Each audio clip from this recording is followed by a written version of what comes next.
أعوذ بالله من الشيطان الرجيم بسم الله الرحمن الرحيم الحمد لله الذي ليس لأوليته ابتداء ولا لأزليته انقضاء وانحسرت الأوصاف عن كنه معرفته ورضعت عظمته العقول والذي لا تواري عنه سماء سماء ولا أرض أرضاه ثم الصلاة والسلام والتحية والإكرام على سيد البطحاء سيد المرسلين والأنبياء أبي القاسم محمد المصطفى اللهم صل على محمد وآل محمد وعلى الجوهرة القدسية البتول العذراء سيدة النساء فاطمة الزهراء وعلى بعلها أمير المؤمنين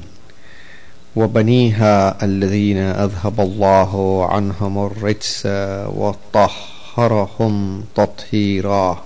اللهم صل على محمد وآل محمد لا سيما على بقية الله وحجته الكبرى الذي بيمنه رزق الورى وبوجوده ثبتت الأرض والسماء ولولاه لصاخت الأرض بأهلها واللعنة الدائمة على أعدائهم أجمعين من حين عداوتهم إلى قيام يوم الدين.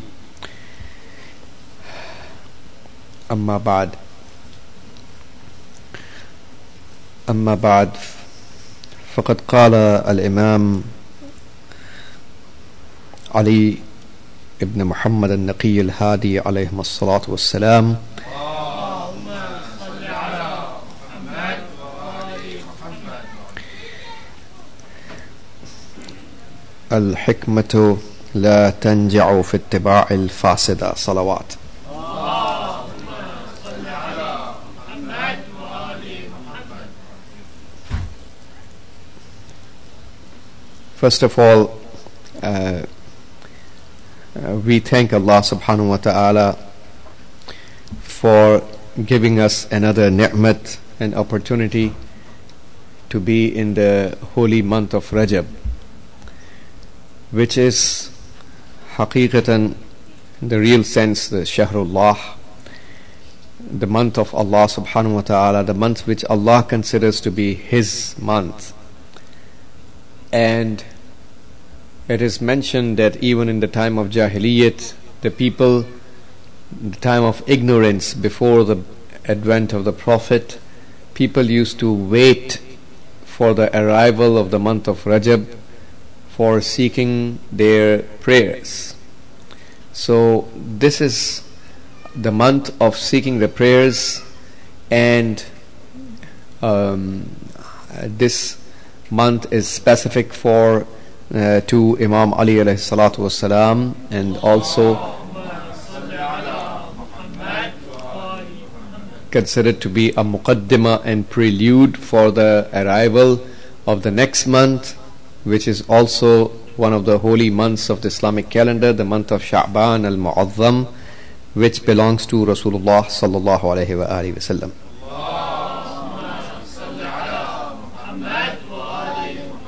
And the month of Sha'ban is a muqaddimah and prelude for the arrival of the holiest month, which is the month of Ramadan. And if we are able to benefit from the month of Rajab, we will be, insha'Allah, also able to benefit from the month of Sha'ban. And if a person is able to benefit from the month of Sha'ban, then insha'Allah he will also be able to benefit from the month of Ramadan. So these 3 months and their benefits are interdependent. The first 7 nights of this month of Rajab are extremely important, and we should try our best to fast in the first 7 nights, first 7 days of this holy month. The first night, which has already passed by, it has been considered extremely important for ihya, for keeping up in the night and doing worships of Allah, prayers, whispered prayers, munajat, reciting Quran and other du'as. And specifically among other du'as was the ziyarat of Imam Hussein alayhi salam in the first night of Rajab, which has already passed by. And Allah subhanahu wa ta'ala forgives the sins of the person who recites, who does the ziyarat of Imam Hussein in the first night of Rajab. So these 7 nights are very important. Although the middle of the month of Rajab, which is going to arrive inshallah, is considered to be one of the most beloved nights in the eyes of Allah throughout the Islamic calendar. And likewise at the end of the month, close to the end, we have the 27th of Rajab, Yawmul Bi'sa, Yawmul Mab'ath, that night, the day where Rasulullah was officially commanded by Allah to start the propagation of the religion Islam. So that's where he started the propagation. We call it in Yawmul Mab'ath, the day of the assignment, when he was asked to start the assignment of propagation of Islam. So 27th of the month of Rajab. 27th of the month of Rajab is one of the 4 greatest mustahab fastings in the entire calendar of Islam. The biggest mustahab fastings are 4, and one of those 4 is 27th of Rajab, and the rest of the 3 are obviously the day of Ghadir, 18th of Dhul Hijjah, where we commemorate the announcement of the walayat and government of Imam Ali alayhi salam on the occasion when Prophet was returning back from the farewell Hajj, Hajjatul Wida. So that's 18th of the Dhul Hijjah month, the second among the 4 greatest mustahab fastings. It's sawab to fast throughout the calendar year, isn't it right? Except in the day of Ashura, where it is extremely condemned and makruh, and the 2 Eids where it is haram. It's mustahab to fast throughout the year, but the greatest mustahab fastings are these 4. So these are the 2, and then the third one is 25th of Dhul Qa'dah, which is the Dahwal Ard. So the spreading of the earth, when earth was started to be created and spread after its creation, it started from beneath the holy Kaaba, which is the center of earth. And obviously, and the 4th one is the 17th of Rabi'ul Awwal, which is the Milad and the birthday of our beloved Prophet. 17th of Rabi'ul Awwal is the fourth of the 4 days where it is the greatest mustahab fasting. So one of those 4 greatest mustahab fastings falls in the month of Rajab, which is close to the end, that is 27th of Rajab. So we need to keep that in mind as well. And likewise, as you all probably know, that first Thursday is what we call the Laylatul Raga'ib. Raga'ib means the things that we want to achieve, our desires and hopes and wishes. So this name has been assigned by the angels. The angels call the first Thursday of the month of Rajab to be the night of hopes, night of desires, because basically all the angels gather on the first Thursday of the month of Rajab, which is falling today, is the first Thursday. So tonight is the night of Raghaib, night of desires and hopes. So all the angels without exception, which are countless in numbers, gather, angels of the heavens and angels of earth gather without exception. All of them come to the holy Kaaba, and that's where they pray to Allah subhanahu wa ta'ala for the person who is fasting on the month in the month of Ramadan, Rajab. Whoever is fasting should be forgiven, and Allah forgives. So we can understand the importance when all the infallible angels without exception are praying to Allah subhanahu wa ta'ala. This dua carries a lot of weight. and the dua of angels, because they are infallible, is not rejected.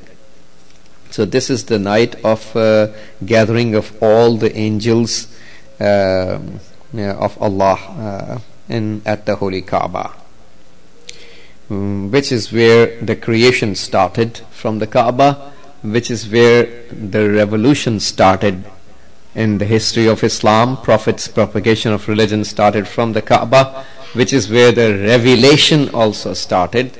Revelation means the wahi. The Quran was started to be read at the city of Makkah, and likewise, which is where tomorrow's revolution of Imam Mahdi alayhi salam is going to start. So Kaaba has a pivotal role in the life of every human and every believer. The Holy Kaaba's significance is instrumental. So this is and obviously we have du'as, tremendous du'as to be recited in the month of Rajab. As much as you can, specifically some of the du'as which need to be recited on every day of the month, or some du'as recited after every wajib prayers. The 3rd of Rajab, which is today, is the day of shahadat and martyrdom of our 9th Imam, Imam Ali an-Naqi al-Hadi alayhim as-salatu was-salam.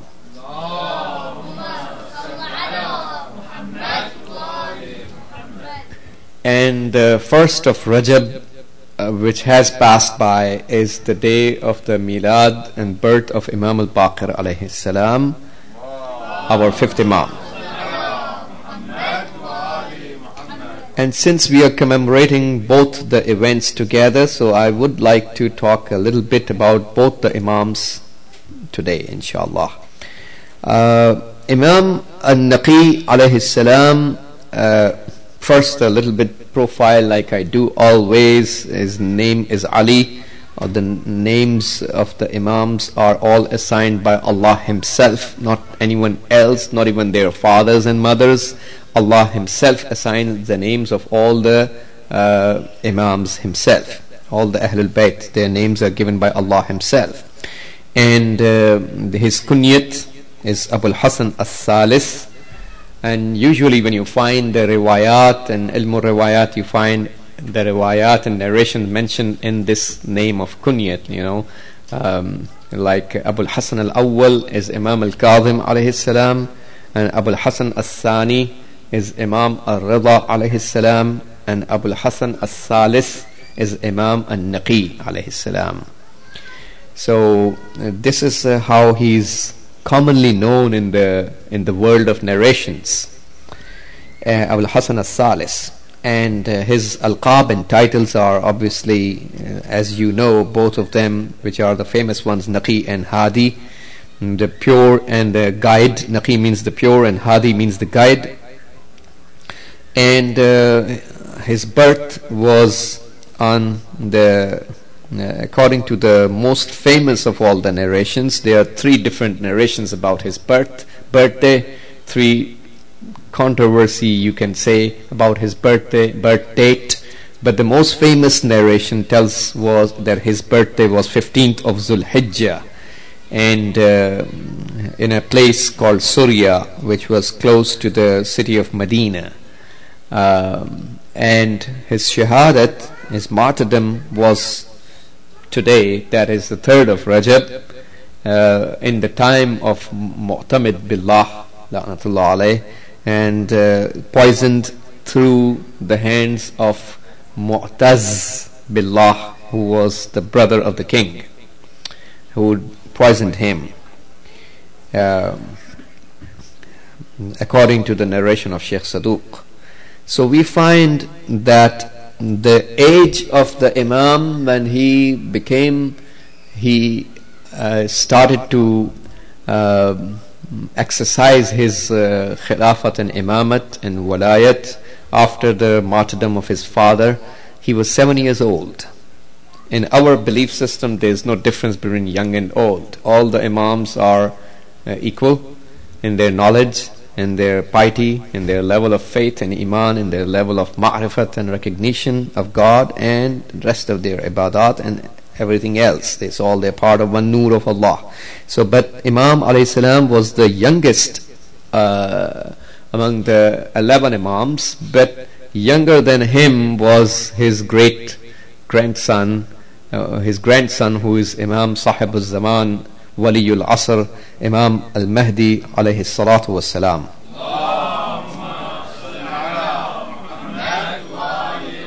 Who is the Imam of our time. And the Imam of our time, Imam Mahdi alayhi salam, when he started, his Imamat started, he was just approximately 5.5 years old. So he was younger than his grandfather, Imam an-Naqi alayhi salam, who was 7 at that age when his Imamat started. So he was the second youngest in that perspective, and his mother was Hadrat Sammana al-Maghribiyya Salamullahi alayha, one of the mothers, Ummahat al-Siddiqeen and Salihin, one of the greatest mothers, part of Ahlul Bayt. She was also commonly known as Al-Fadl and Sayyida. As-Sayyida, one of her titles and kunyat was like this. And this lady, in the history we learned, she was constantly fasting. People who are da'imus sawm, who always fast in their lives. So these are really purified personalities, and she was like this. And that's the way the mothers of the Imams are, and protected from the shaitan, and also assisted by Allah subhanahu wa ta'ala. So we find that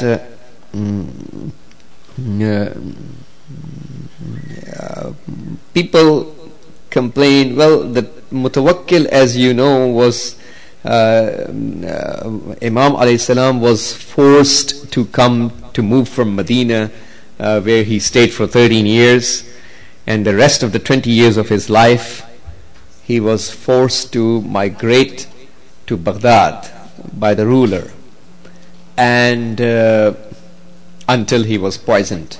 So now Mutawakkil al-Abbasi la'anatullah alayh, who was one of the rulers of the time of our Imam an-Naqi alayhi salam, was the most barbaric person in the history, one of the most barbaric ones, because obviously Imam Ali alayhi salatu wasalam, in his hadith, when he talks about Mutawakkil al-Abbasi la'natullahi alayh, Imam Amir al-Mu'mineen says ashqal akhirin. That means the most shaqi and stone-hearted person of the later generations.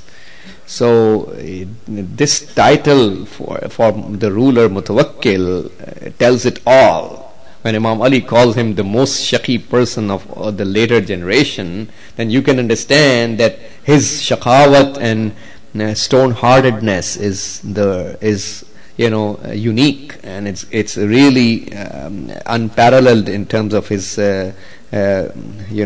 evilness. And this is the person who tried several times. He tried to destroy the grave of Imam Hussein alayhi salam in Karbala. He tried to divert the water of the river towards the grave of Imam Hussein alayhi salam, and the water, when his people diverted the water, the water stopped before reaching the grave, which is the miracle of Allah subhanahu wa ta'ala and the miracle of Imam Hussein alayhi salam. So, but look at the enmity and look at the animosity that he had towards Imam Hussein alayhi salam. He's the one who used to, he put a ban on people visiting Karbala.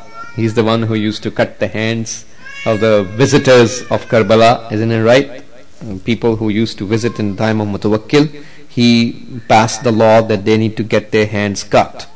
So this kind of person was there he was the king in the time of Imam al-Hadi alayhi salam, and you can understand that the Imam who is going through that kind of ruler and his time and the hardships and the tortures that Imam has faced from this ruler. This shows the azamat and greatness of our 10th Imam an-Naqi alayhi salam. So we find in one of the narrations that some people said to Mutawakkil al-Abbasi, the same king, that you ask us when he used to forcibly bring the Imam into his darbar, he used to ask his people who were placed in the darbar to, somebody raises the curtain.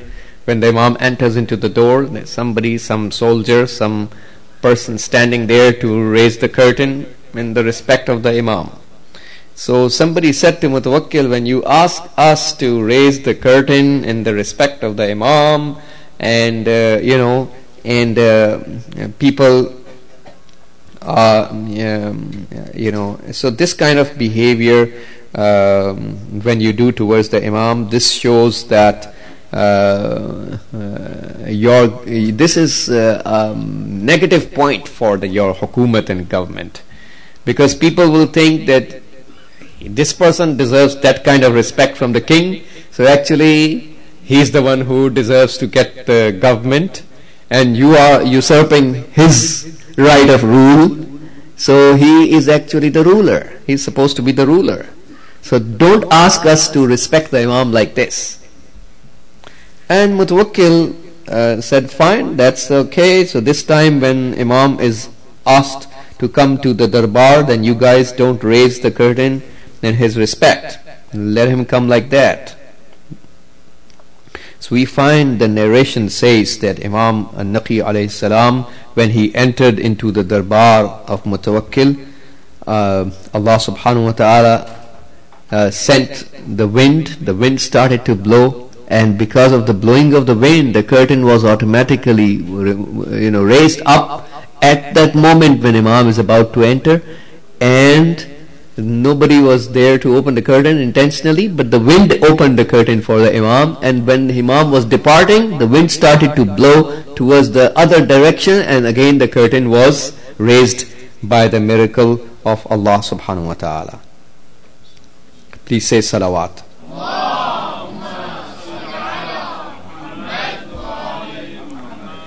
And when this kind of situation happened, obviously Mutawakkil and his people were trying to degrade the Imam, but Allah showed his miracle to show the azamat of the Imam, and they were humiliated in their plan against the Ahlul Bayt.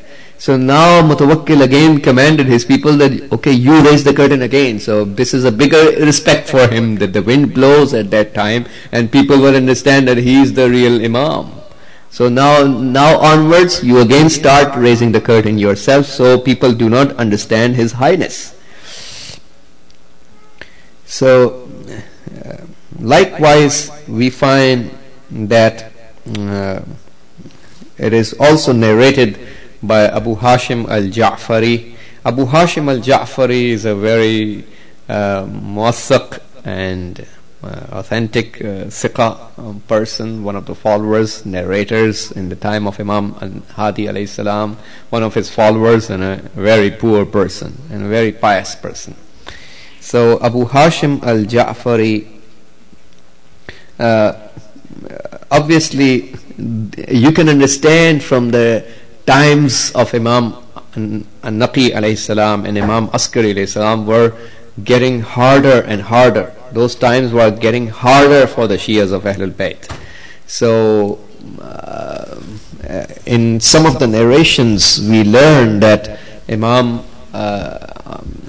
Askari alayhi salam used to meet with his Shias from behind the curtain, and Imam Naqi alayhi salam used to meet with only Khawas Shia, only the closest or the special Shias only, not general public, general followers, general Shias.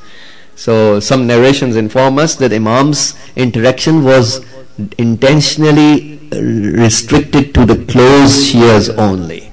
And our scholars interpret this policy of the Imam that maybe the reason is that Imam was paving the way for the Shia community to get habituated and familiar with the time of ghaibat and absence of Imam Mahdi alayhi salam, which is about to arrive. So Imam Naqi alayhi salam is meeting with only khawas, that means special and close Shia people only, not everyone. And Imam Askari alayhi salam took it a further step forward, that he used to meet with the Shias from behind the curtain, not sitting in front of them physically.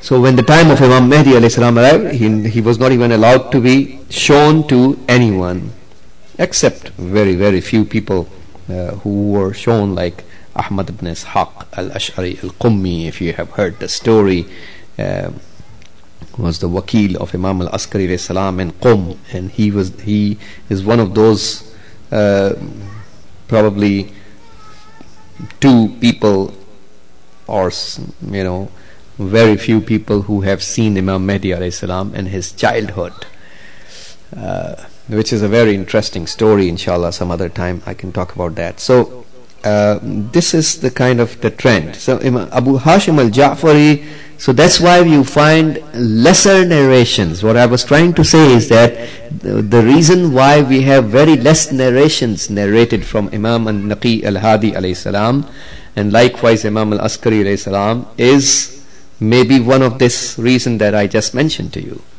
And this also shows the hardship they were subjected to by the tyrant rulers of their time, who were basically persecuting anyone they can find who supports the Imam deserves to be persecuted.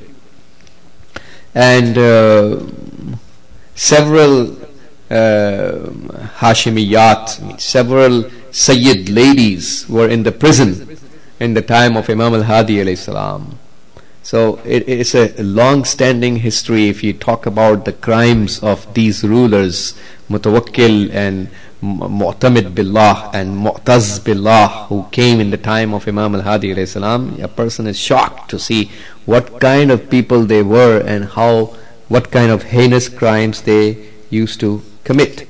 So Abu Hashim al-Ja'fari is one of the very authentic and respectable companions.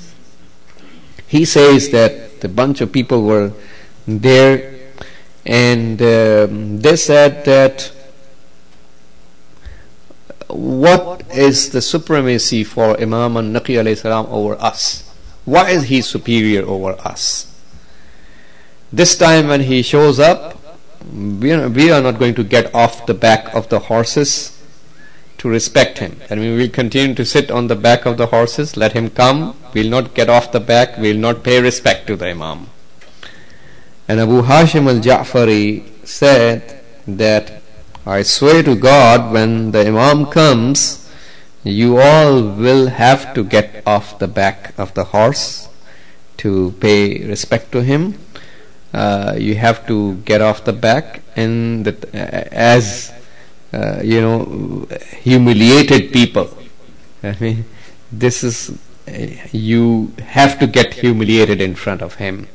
So and exactly the same happened. These people who had planned not to get off the back of the horse to respect the Imam, as soon as Imam Naqi alayhi salam showed up, they all instantly, they just get off the back of the horses, step down, and they have to stand like this to pay respect for him. This is the haibat and the majesty and the jalal for our Imam, and like every Imam has the same thing.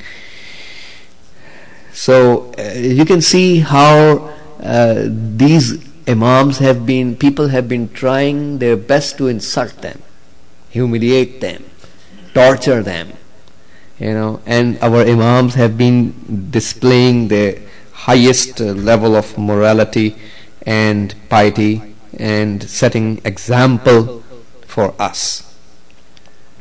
So we find that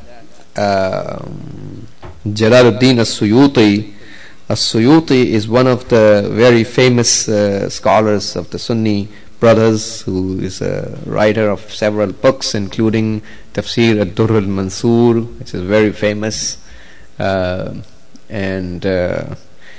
he has mentioned that Yahya ibn Aqsam is the Darbari Mullah and Qadi of the Chief Justice of the Darbar and the court of the Taghut of that time.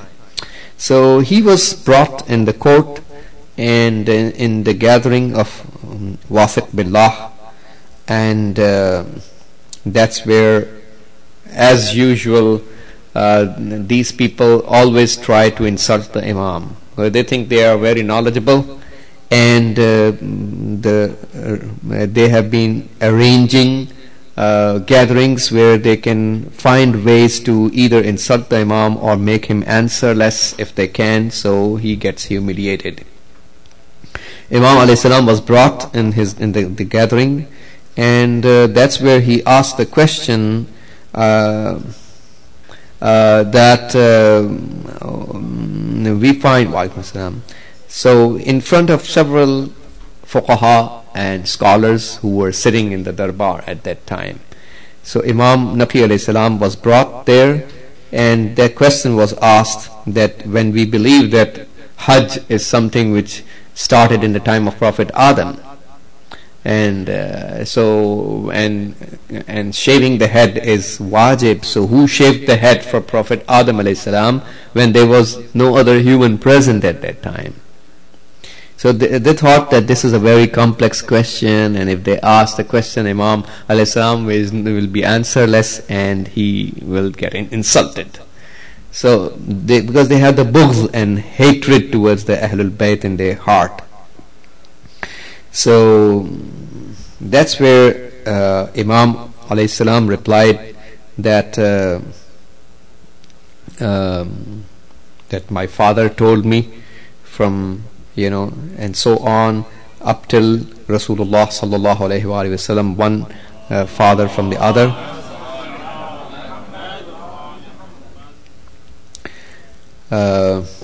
That Jibreel was, in other words, as I'm paraphrasing in my own words these narrations, so Jibreel was sent by Allah subhanahu wa ta'ala with a yaqut with a ruby from paradise, and that's where Jibreel was the one who rubbed that ruby over the head, the yaqut from the paradise, over the head of Prophet Adam, and because of that rubbing of yaqut through Jibreel, their hair got shaven or removed from his head. So that's how, and the noor started to spread from that spot towards the sides.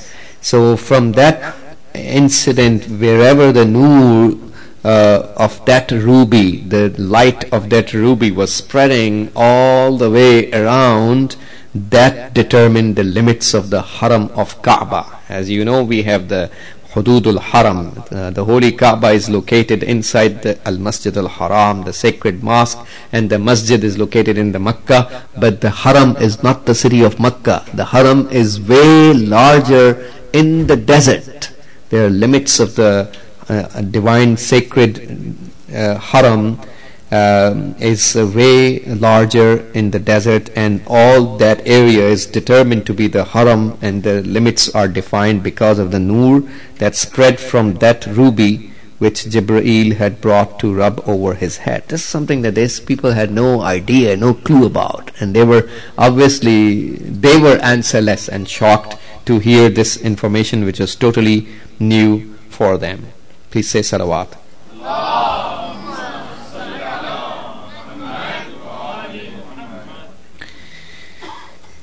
Likewise, we have another story from the time of Imam al-Hadi alayhi salam, that Sheikh Tusi rahmatullah alayh has narrated in his Kitab al-Amali, that one of the neighbors in Samarra, when Imam alayhi salam was brought from Medina to Samarra in Iraq, one of his neighbors was a person who used to carve the stones.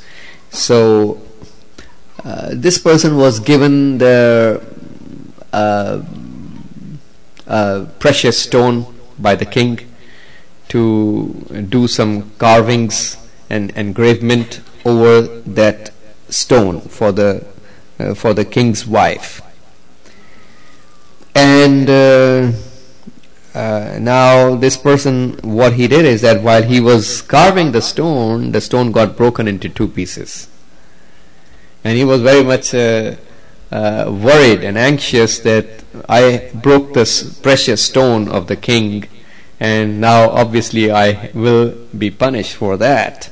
He came to the Imam alayhi salam for seeking help, and he said that this thing happened from me, and if I can't give the precious stone back to the king, I know I will be punished with 1,000 slashes, or I may be killed.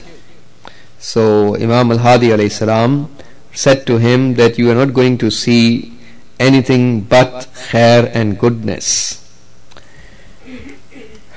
So he was in comfort after listening the reply from the Imam, and after a while, in the next morning, we find that when he went to see the king in the darbar, he returned back smiling, and he says that what happened is that when I went to the darbar, before he could speak anything, before he can inform the king about what he did, that he broke the stone, he was already informed that there is there's a dispute taking place between two of the wives of the king. So he was asked to break the stone into two pieces for both of the wives.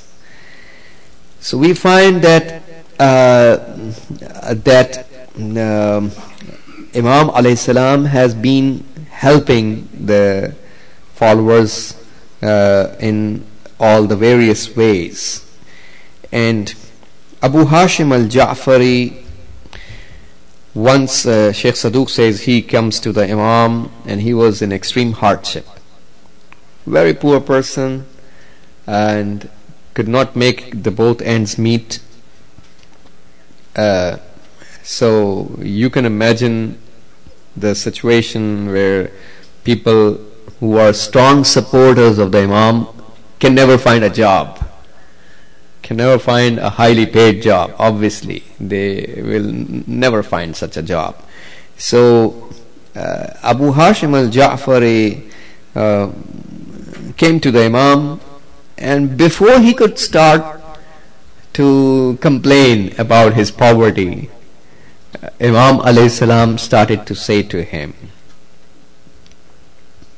this to me sounds another guidance from the Imam. This is one of the lutf and altaf of the Imam, that they always guide those who deserve the guidance, and they basically don't allow the followers to be misled or to get deviated from the track. Sometimes poverty can lead a person towards a lot of wrongs or harams or even kufr. Isn't it right? The hadith says kad al-faqr an yakuna kufra.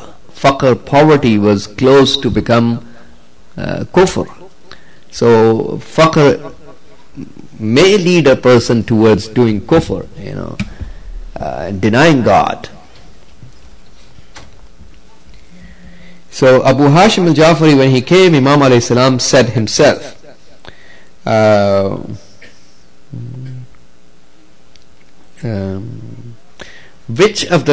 said to him that which of the blessings of Allah can you thank? Which of the blessings of Allah can you do the shukr? And then Imam starts to count some of the blessings. He says, Allah, so I'm paraphrasing in my own words, Allah gave you Iman, the faith. And because of the blessing of the faith, Allah made your body haram over the hell. So Allah gave you the blessing of afiyat, and because of the blessing of afiyat, Allah gave you the tawfiq to perform His ita'at and obediences and to abstain from the harams. And Allah gave you the blessing of qana'at. Qana'at is the blessing where we consider less to be sufficient. Content. A person is content about whatever less he has been given. So whatever less we take as sufficient will be sufficient for us. And if we go for more, we can always go for more and more. So qana'at means being content and considering less to be sufficient. So because of the blessing of qana'at, Allah protected your dignity from getting insulted, humiliated. Allah protected your dignity because of the blessing of qana'at.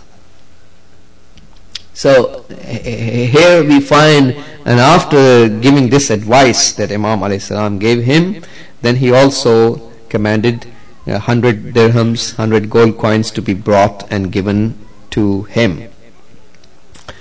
So this is a beautiful hadith of Imam al-Hadi alayhi salam, although all their hadiths are equally beautiful, because in the light of this hadith we can clearly understand that the sequence of the biggest blessings of Allah. This is precisely the true sequence. The biggest blessing, if somebody asks you what is the biggest blessing of Allah, is the ni'mat of the iman over the walayat of Ahlul Bayt. This is exactly what we learn in the light of the hadith, the ni'mat of iman. Iman on what? Iman on the walayat of Ahlul Bayt, iman on the risalat of Rasulullah, iman on the tawheed of Allah subhanahu, which are all intertwined with each other. So the biggest blessing is the blessing of iman, and the second biggest blessing ever is the blessing of afiyat. If you remember, when somebody asked the Holy Prophet, if I had the opportunity to be there in the month of Ramadan, in the night of Qadr, what dua shall I seek from Allah in the night of Qadr? And Prophet said, afiyat. That means seek the afiyat from Allah subhanahu wa ta'ala. So if you happen to have asked one dua from Allah in the night of Qadr, the Prophet has told us that one dua for that a mu'mineen people should ask from Allah is, in a nutshell, is afiyat. And afiyat is defined in Ilm al-Akhlaq as that blessing of Allah which empowers you to always give preference to the obedience and ita'at of Allah over sinning at every intersection of the life. So this is called the blessing of afiyat. And the third in the sequence is precisely the blessing of qana'at, considering the less to be enough. And when we are having qana'at, we will protect our izzat, isn't it right? Our sharaf and nobility and dignity is protected, and we will not stretch our hand, we will towards the people, al-faqru ila nas, which is condemned. We will not expect nothing from the people. Al-ya'su mimma fi aydin nas, isn't it right? It's the value of Islam, that feeling disappointed from what the people have in their control.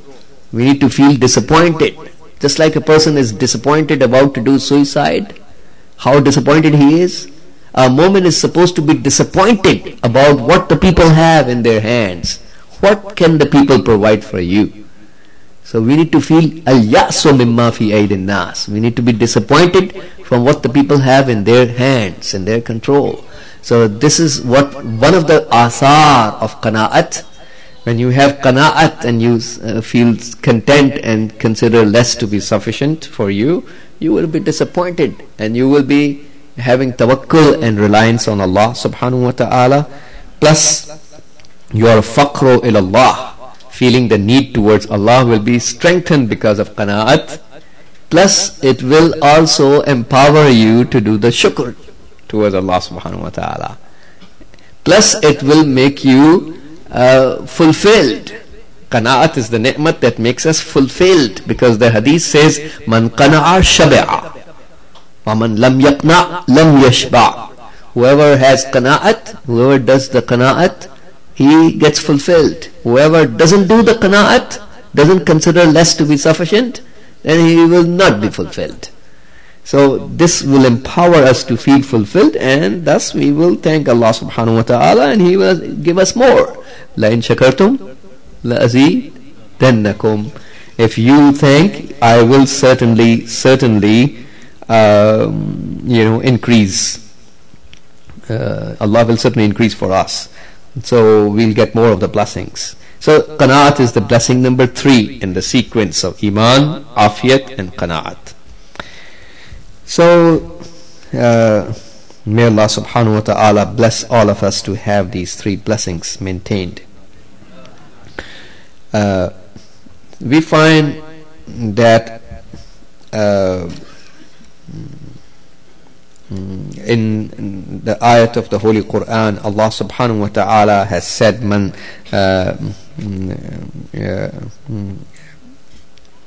amila salihan min zakarin aw untha, whoever does the righteous deed from a man or a woman, a male or a female, in other words, وَهُوَ mu'min, when he is a mu'min. That means by having the iman protected, keeping the iman with us while we are mu'mins, if we perform the salih deeds, Allah has said, فَلَنُحْيِيَنَّهُ حَيَاةً طَيِّبًا, we will certainly give him a pure life.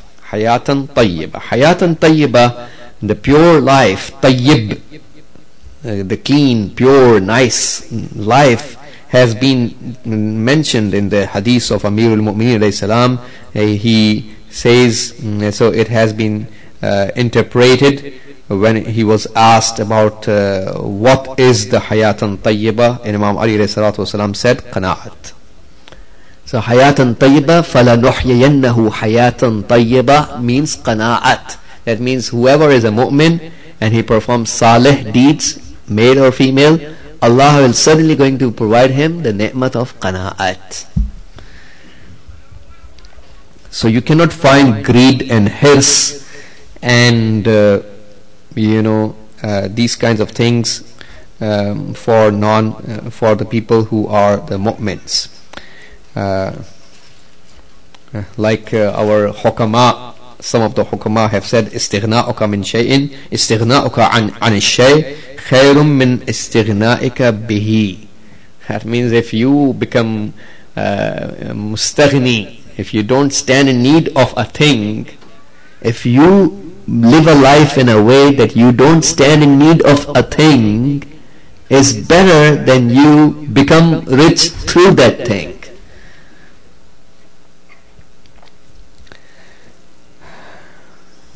So we find that you have the stories are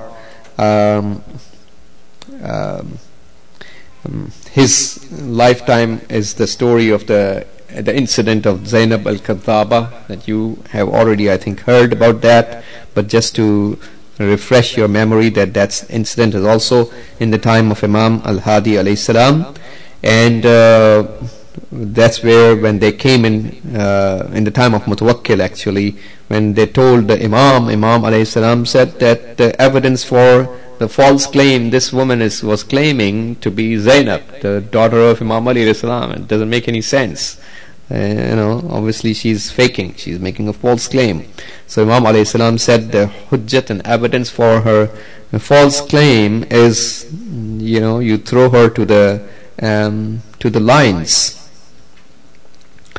because the flesh of the children of Fatima alayhi salam is haram over the wild animals.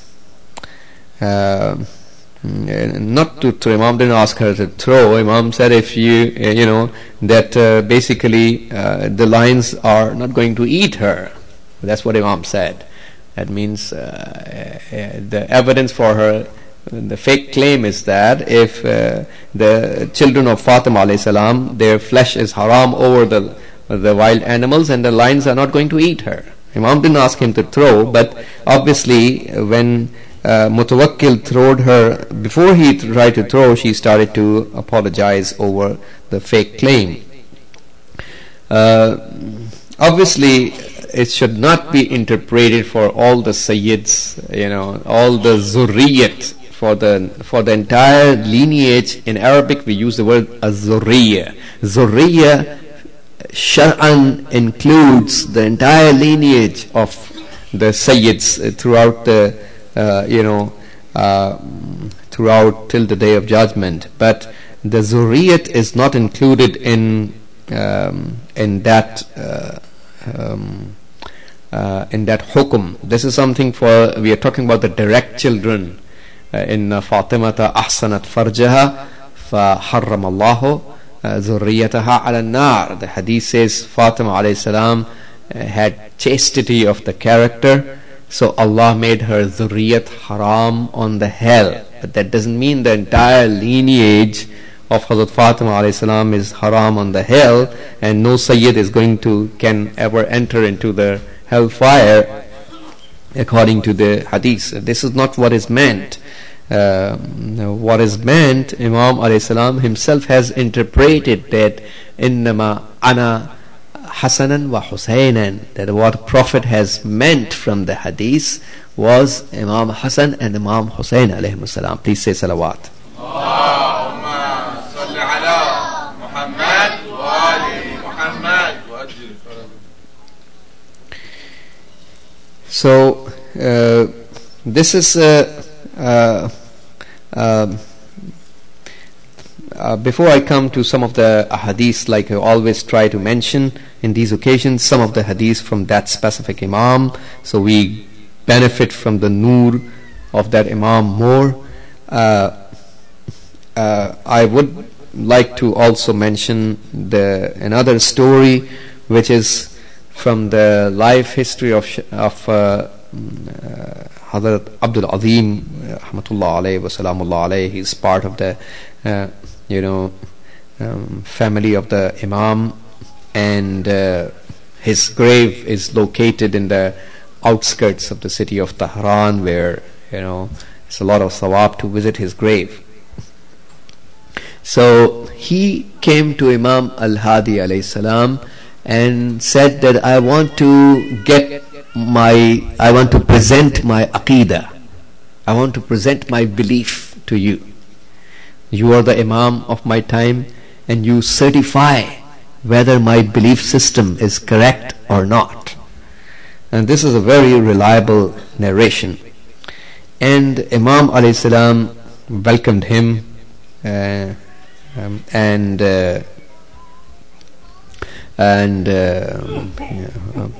obviously he's one of the true followers of the Imam. He's part of the family of the Imam and very pious person himself. So Imam welcomed him, and then Imam said, okay, bring it. That means present it to us, in other words. So he started to talk about his belief to the Imam, which is a very good hadith for us good narration for us to realize and present our belief on what Shah Abdul Azim has said in front of the Imam, and Imam certified. So this is something that we need to it's a checklist. That's like a pilot's checklist. It's a checklist for us to find out how do we believe, and is it compatible with what Imam Hadi alayhi salam has certified from his belief or not. So he says that Allah subhanahu wa ta'ala is one, and there is nothing similar to him, and he is away from ibtal and tashbih. There is no way for us to negate or to consider anything, believe in anything similar to him. And he's not a jism, he's not a body, he doesn't have a surat or shape or form. He is not an arad or jawhar, which I cannot translate. These are terms of philosophy. And he is the creator of all the bodies and forms and shapes and a'rad and jawahir. And he is the Lord and the Rabb and the Malik and the owner of everything. And he is the one who created everything. And I believe that Muhammad sallallahu alaihi wasallam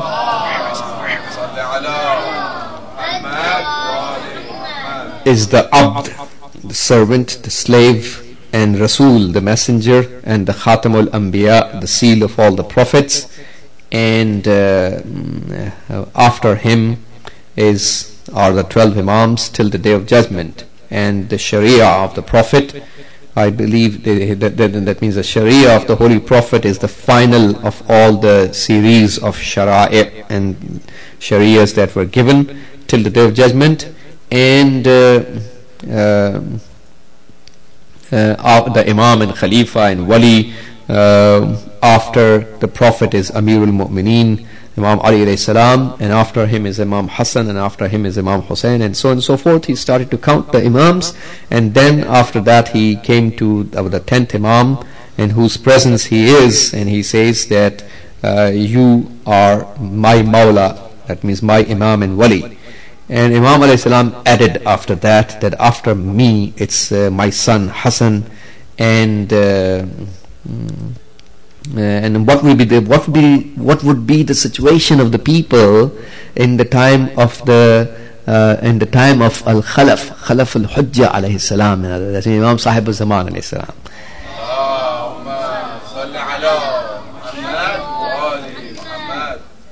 I said, you tell me, and what would be the situation? Imam said, because he will not be seen, that means Imam Mahdi alayhi salam will not be seen, and it is not halal, it is not permissible for the people to mention his name. We all know in the time of ghaibat we are stopped from mentioning the name of the 12th Imam. Isn't it right? We can call him with his alqab and titles, not with his name. It's not the maslahat of Allah. People ask the question, who is the deputy of which mujtahid is the deputy of the Imam in the time of ghaibat and absence? And I say to these kinds of questions that, we need to follow the principles of the Sharia. We need to go to the witnesses of the expert professors and Ahlul Khibra. That's what the Sharia has asked us to do. Let's go by the books. Let's go by the rules. But don't expect the name to be mentioned, because even the name of the Imam is not supposed to be mentioned. When the name of the Imam is not supposed to be mentioned, why are you expecting the name of the of the mujtahids to be mentioned like this?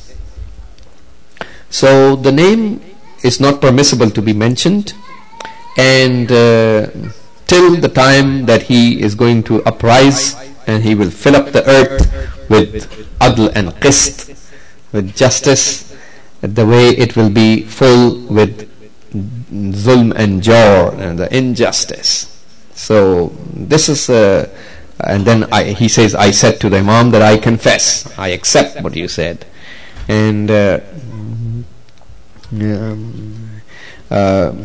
I basically he's bearing witness that I am a wali and a friend and a follower of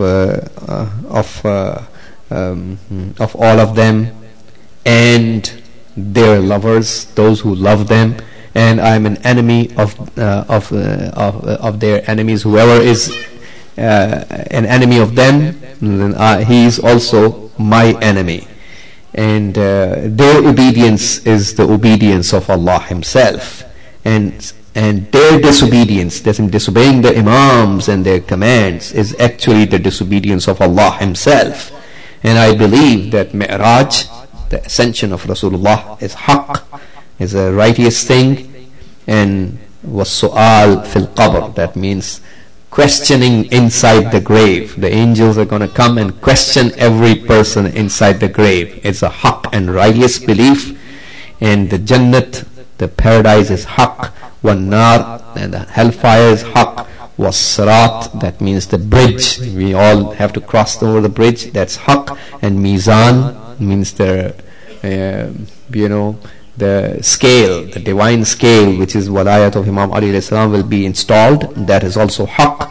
And Qiyamat, and the day of judgment, is something which is bound to arrive without any doubt. Wa inna Allah yab'athu man fil qubur, and Allah is certainly going to resurrect everyone in the graves. And after these things, then the fara'id, the duties of Islam, after the walayat and the love of the Prophet and Allah and the Prophet and Ahlul Bayt alayhi salam, are the salat, the prayers, and the zakat. Obviously zakat is used in the literal meaning of the word, which means taxes, and taxes includes the khums, the zakat, the fitra. All the three wajib taxes are included in the word zakat. The word zakat is widely used in Arabic in the literal meaning of the word, not only that specific zakat that we talk about, applicable on 9 things, al-ghallatul arba'a, 4 kinds of crops, which wheat and barley and raisins and the dates, and al-an'am salasa, the 3 types of cattle, the animals like the camels and the cow and the sheep and goat. So, and zahab wal fidda, that means the gold and the silver and the coin form. So those are the 9 things. But since those 9 things are not available in the metropolitan areas, like we are living in cities, we don't have crops of wheat and barley and dates, isn't it right? We don't have camels and cows and sheep in the cities. So the scholars who are living in the cities, they never talk about zakat. So this is the zakat in the fil ma'na al-istilahi, in the technical meaning of the word in Islamic jurisprudence, which is applicable on those 9 things. But when we're using the word zakat in the general sense, it means all the taxes, which includes the zakat and the khums, which we have the monetary instruments, or the stocks and bonds and 401k and you name it, all the various types of monetary instruments that we have in the cities. So we have khums applicable in all of them, and likewise the fitra. So zakat is used in the general sense of the word, including all the taxes, which includes khums and zakat and fitra, being the wajib ones. And fasting and hajj and jihad and amr and nahi, bidding the good and forbidding the bad. Then after listening to this long statement from Shah Abdul Azim salamullah alayh, Imam al-Hadi alayhi salam said, Ya Abul Qasim. Abul Qasim is the kunyat of Shah Abdul Azim. Ya Abul Qasim, this is wallah, this I swear to God, this is the religion of Allah, which is mardi, that means subject of the pleasure of Allah. This is what Allah is pleased with. And may Allah make you steadfast bil qawl al-sabit, in other words, to be able to be steadfast and say it,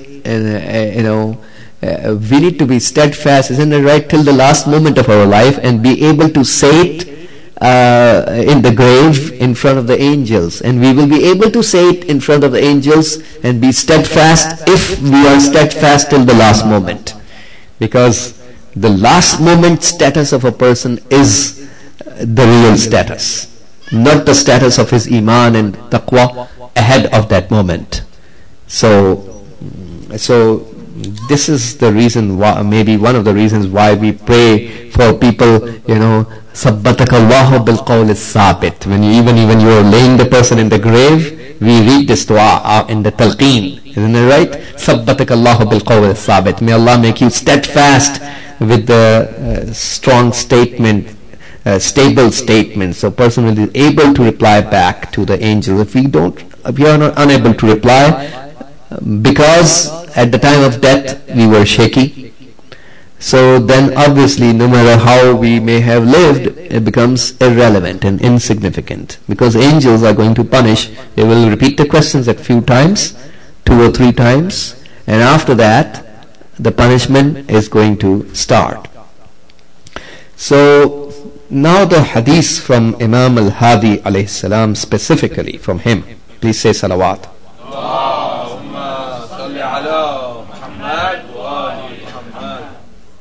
Imam al-Hadi alayhi salam has said in hadith that al-hikmatu la tanja'u fi ittiba' al-fasida. Hikmat and wisdom is not accommodated in those instincts which are corrupted.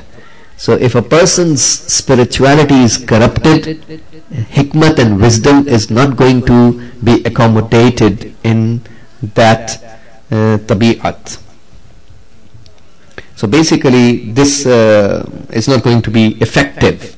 La tanja means la tu'assir, in other words. So it's not going to be effective in that kind of person. So we obviously learn in the light of the hadith that we need to make ourselves cleaned from the sins so that the wisdom of Allah can be effective upon us.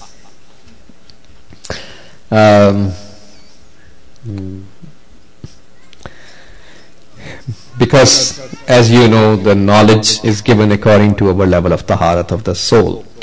The second hadith from Imam al-Hadi alayhi salam is where he says that al-musibatu lis-sabiri wahidatun walil-jazi'i isnatan. That means the musibat for the person who is sabir and patient is one, but for the person who is anxious and disturbed at the time of the musibat and calamity and test from Allah arrives, some people start complaining against God. Why is Allah doing that to me? Isn't it right? Complaining, a disagreement with Allah, complain against God,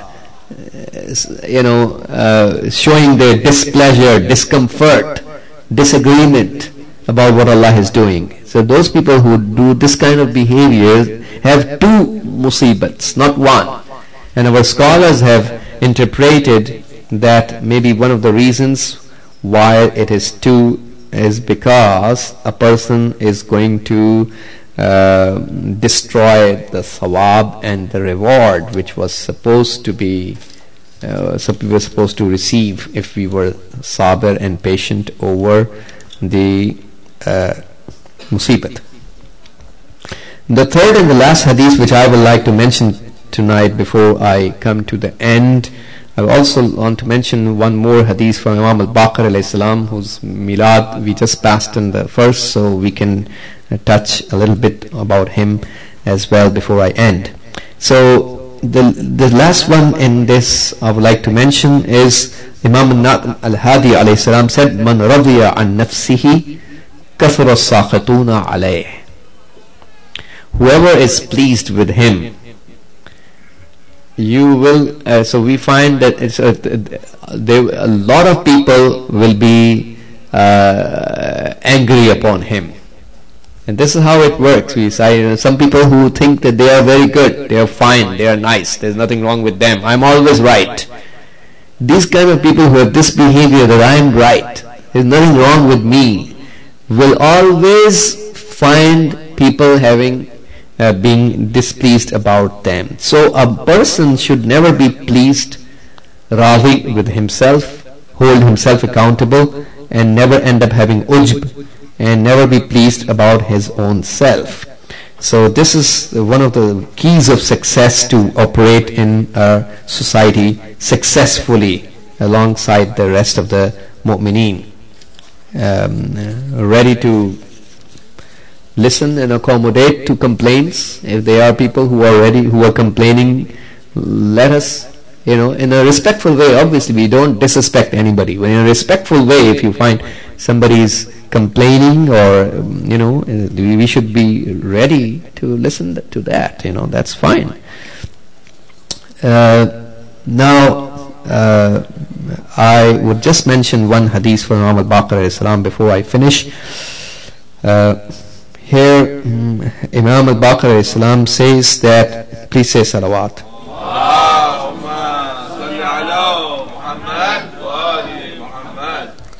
that salasatun min makarim ad-dunya wal akhirah. Three things are from the makarim, the highest level moral attributes in dunya and akhirat. The highest morality, highest attributes and traits of morality are these three things. An ta'fuwa amman zalamaka, that you forgive the person who did zulm towards you.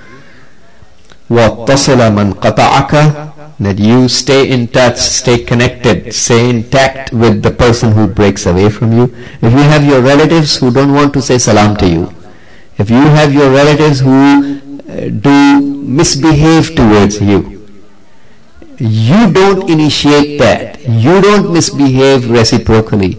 You don't break away from them. You stay in touch with them. If they don't want to stay in touch, that's their amal. Let it be for them. From our side, we should not break away from our relatives. وَاتَّصِلَ مَنْ قَطَعَكَ, you stay in touch with the one who breaks away from you. Just imagine if the society acts upon these teachings of Ahlul Bayt, what would happen in the society? You find in so many families there are fights and conflicts going on, and little bit something happened between this brother and the real brother that is not ready to talk to him. Real brother, they are children of one mother and father, they are not ready to talk to each other. Real sisters or cousins or whatever, they are not ready to talk to each other. This is one of the reasons why the ni'mats and barakat are taken away from the life of the person. So, وَتَحْلُمَ إِذَا جُهِلَ عَلَيْكَ, that means you have hilm and burdbari. In Farsi we say burdbari, hilm, tolerance and forbearance. So we show our tolerance if someone is showing ignorance towards you, إِذَا جُهِلَ عَلَيْكَ, so we show our tolerance. May Allah subhanahu wa ta'ala bless us to understand and to practice the ma'arif of Quran and Ahlul Bayt alayhim salam. May Allah subhanahu wa ta'ala give us the tawfiq to benefit from the barakat of the holy month of Rajab. May Allah subhanahu wa ta'ala give us the tawfiq to have the fastings in the month of Rajab. May Allah subhanahu wa ta'ala give us the tawfiq to prepare ourselves for the arrival of the month of Sha'ban and for the arrival of the month of Ramadan, so we can benefit from the blessings of those holy months as well. اللهم صل على محمد وآل محمد. اللهم انصر الإسلام والمسلمين واخذل الكفار والمنافقين. اللهم انصر من نصر الدين واخذل من خذل المسلمين. اللهم انصر واحفظ وأيد علماءنا الربانيين ومراجعنا الربانيين، لا سيما الولي الفقيه قائد المسلمين. اللهم انصر جيوش المسلمين وعساكر الموحدين. اللهم فك عن الأسراء المسلمين. اللهم وفقنا لما تحب وترضى، وعجل في فرج مولانا صاحب الزمان، واجعلنا من أنصاره وأشياعه وأتباعه وأعوانه بجاه محمد وآله الطاهرين.